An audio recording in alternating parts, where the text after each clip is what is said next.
मंडळी, मी प्रिया, माझ्या यूट्यूब चॅनलमध्ये तुमचं स्वागत आहे। 2-3 दिवसापासून व्हिडिओ आले नाहीत कारण काय ना, मी गेली होती माझ्या जुन्या घरी। मी तुम्हाला मिनी व्लॉगमध्ये सांगितलं आहे की मी पार्लरला गेली होती आणि तिकडे 2 दिवसासाठी काय गेली, रियांची तब्येत बिघडली आणि त्याला ताप वगैरे खूप आला। 2-3 दिवसापासून त्याची तब्येत ठीक नाही आहे। तर आज थोडा ठीक आहे, तर त्याच्यामुळे मी व्हिडिओ पण नाही बनवले काही। तर आज म्हटलं आज व्हिडिओ बनवूया, तुमच्यापुढे शेअर करूया। जेव्हा बेबींना बरं नसतं ना, तेव्हा खूप असं म्हणजे काय सुचत पण नाही।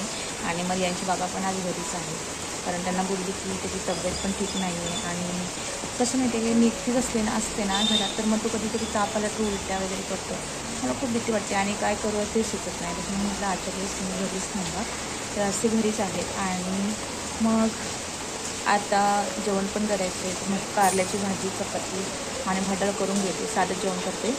आणि रियांशला सकाळी पेज बनवली होती, थोडीशी खाल्ली, त्यासाठी तर पातळ पेजच देणार आहे त्याला। डॉक्टर बोलले 2-3 दिवसाची पातळ पेजच दे, काय असं लिक्विड फॉर्ममध्ये सगळे घट्ट असं काही देऊ नको, तर त्याला ते देऊया। आणि नुसतं दूधच पितो, काहीच खात नाही। रियांश काय करतो तू तिकडे, काय करतो? चला बाहेर जाऊया, चला बाहेर। तर मग 2 दिवसासाठी पार्ल्यात गेली होती जुन्या घरी। तर विचार केला होता की तिकडे पण काही व्हिडिओ करेन मी आणि तुम्हाला माझं घर किंवा घरातले काही व्हिडिओ बनवेन मी, पण ते शक्यच झालं नाही। तिकडे गेला रियांश आजारीच पडला, त्यात पाऊस पण सुरुवात झाला। 2 दिवस पाऊस नव्हता म्हणून आम्ही तिकडे गेलो होतो, पण ते सुरुवातच केली पावसाने आम्ही तिकडे गेल्यावर, असं झालं। त्याच्यामुळे काही व्हिडिओ बनवला नाही। तर छोटासा शॉर्ट होता तो मी व्हिडिओ टाकला आहे। तर आता मी व्हिडिओ कंटिन्यू करेन।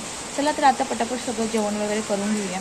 तो काय खातो बघूया, ॲपल खातो की असं खिमटी म्हणजे तांदळावरचं पेज असते ना, ते देते मी त्याला, दुसरं काहीच खात नाही आहे तो।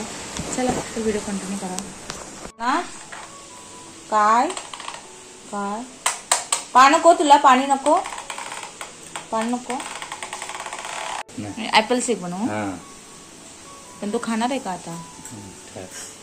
ॲपल शेक म्हणजे तो शिजवून करू की डायरेक्ट? चल मग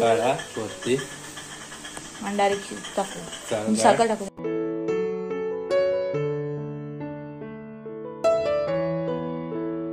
मंडळी, आता रियांशने पण काय खाल्लं नाही, तर त्याच्यासाठी ॲपल शेक बनवूया। तर शिजवून मी देते त्याला, पण नेहमी पण त्याला टेस्ट येत नाही। तर बघूया आज ना हिरवीच देऊया ॲपल शेक बनवून त्याला, म्हणजे फक्त साखर वगैरे काय टाकून वगैरे मिक्सरला लावून देते, बघूया खातं काय। तू खाणार ना बाबा ॲपल शेक? अरे असे करतात, असे टाकतात। माम खातो ना तू? हा, तू माम खातो ना? माम खातो ना तू? त्याच्यात काय आहे? हो नाही। चला मग पटापट असं ॲपल शेक बनवूया पहिलं, नंतर मग भाजी वगैरे करून सगळे डाळ वगैरे करून, डाळ म्हणजे मी अख्खा मसूर टाकला। खूप पाऊस लागतोय ना, त्याच्यामुळे असे पक्षी पण गारटलेत। 2 दिवसापासून अफाट पाऊस आहे बाहेर आणि माझी पण व्हिडिओ आले नाही खूप दिवसापासून, म्हणून म्हटलं आज व्हिडिओ बनवूया। इथे काहीतरी यांच्या पप्पाचं चालू आहे। काय ते चालू आहे तुमच्या? आले बापले, कोण आहे तो? रियू आहे माझा रियू आहे। चला आता जेवण करून घेऊया पटकन। तर मंडळी, आता जेवण करून घेऊया। तर सगळ्यात आधी मी रियांसाठी मिल्क शेक बनवणार आहे आणि त्याच्यानंतर मग कारल्याची भाजी बनवणार होते आज। मी चपाती पण करणार आहे आणि खूप काही काम सगळं बाकी आहे, ते पण करून घेणार। तर सगळ्यात आधी मिल्क शेक बनवून त्याला भरून घेऊया। तर मी नेहमी त्याला शिजवून देते, पण आता ना त्याला टेस्ट येत नाही म्हणून म्हटलं डायरेक्टली देऊया। तर मग मी एक ॲपल सोलून घेतला आणि मस्त असं बारीक करून मिक्सरमध्ये वाटण्यासाठी घेतला आणि त्याच्यात आहे ना मी गूळ ॲड केला। बेबीसाठी आहे ना साखरेपेक्षा गूळ यूज करायचा, गुळामध्ये खूप असे बेनिफिट असतात आणि हिमोग्लोबिन पण लेवल वाढते त्याच्याने। आणि थोडंसं मिल्क घालून घेतलं आणि मिक्सरला लावून घेतला। त्यानंतर गाळून घ्यायचं, कारण कधी कधी जाड वगैरे राहतं आणि मग चांगलं नसतं ते बेबीसाठी, म्हणून मी असं गाळून घेतलं। पातळ करणार होती कारण तो पटकन असं गिळेल, तर मग त्याला भरून घेते आधी।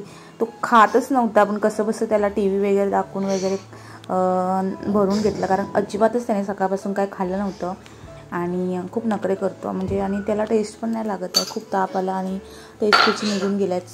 तर आधी त्याला म्हटलं कसं भरून घेऊया. आता मग म्हटलं जेवण करून घेऊया. तर सगळ्यात आधी मी इथे कारल्याची भाजी बनवणार आहे. खूप मस्त आणि टेस्टी होते. जे न खाणारे पण खातात, कारण माझे मिस्टर पण कारल्याची भाजी आधी खात नव्हते, पण मी आता बनवते ना, ते त्यांना खूप आवडते.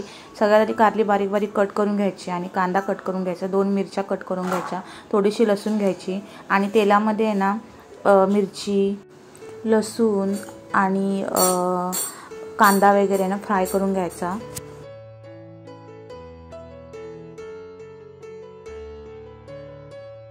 त्याच्यात कारला ॲड करून घ्यायचा आणि कारली वगैरे कांदा वगैरे चांगला फ्राय करून घ्यायचा. आणि मसाले थोडे थोडे ॲड करायचे, कारण काय ना मी मिरची ॲड केली होती, त्यामुळे थोडं असं तिखट मसाला, हळद आणि थोडा गरम मसाला, मीठ टाकून घ्यायचा आणि मस्त अशी फ्राय करायच्या. पाणी अजिबात वापरायचं नाही, म्हणजे मस्त अशी कुरकुरीत भाजी होते. आणि त्याच्यात आहे ना मी एक सिक्रेट सांगणार आहे. मी त्याच्यामध्ये आहे ना थोडासा गूळ वगैरे टाकते स्वीटनेससाठी, म्हणजे कडूपणा थोडा कमी होतो. तर मी ते गूळ टाकून घेतला आणि त्याच्यात ना थोडासा आहे ना आंबट टाकायचं, म्हणजे तिखट आंबट अशी वेगळी टेस्ट येते. मी इथे चिंच वापरली, थोडीशी चिंच वापरून घ्यायची आणि चांगलं फ्राय करून घ्यायचं. मस्त लागते, एकदम भारी आणि टेस्टी लागते आणि खूप मस्त चपातीबरोबर भाताबरोबर लागते. त्याच्यानंतर मग मी डाळ फोडणी दिली. डाळ म्हणजे मी आज अख्ख्या मसूरची आमटी बनवली होती, ती बनवली. पटापट असं स्वयंपाक झाला ना की बरं, कारण आज आहे ना रियांश पण खात नाही आहे काहीच, मग त्याला खूप वेळ द्यावा लागतो आणि मला त्याने खाल्लं नाही ना तर माझा मूड अजिबात कशात लागत नाही. आणि तो ठीक असला ना तर मला खूप फ्रेश वाटतं, आणि तुला आजारी बिजारी पडला ना तर माझा मूड पूर्णपणे निघून जातो आणि मला खूप अशी चिडचिड येते. ते सगळं असं करून घेते जेवण आणि मग त्याला मग भरून वगैरे घेते. त्याच्यासाठी मी पातळ अशी खिमटी बनवते, कारण मग अशी मिल्कशेक बनवला होता ना तर तो खाल्लाच नाही त्याने.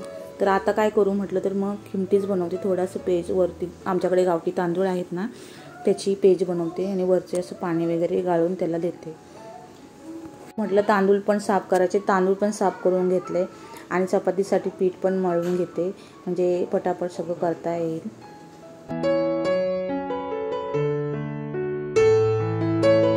अशा प्रकारे सगळं असं जेवण बनवून घेतलं.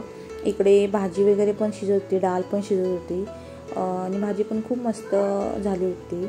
आणि आज आहे ना खूप पाऊस पडतो बाहेर, 2 दिवसापासून खूप पाऊस पडतो. सगळं ट्रेन्स वगैरे मुंबईमध्ये सगळीकडे पाणीच पाणी झालं आहे. खूप पाऊस होता, त्यामुळे काय बाहेरही जाता आलं नाही. आणि मग काय छान असं जेवण केलं आणि मग रियांशलाही भरून घेतलं आणि व्हिडिओचा एंड केला. भेटूया पुढच्या ब्लॉगमध्ये, तोपर्यंत बाय.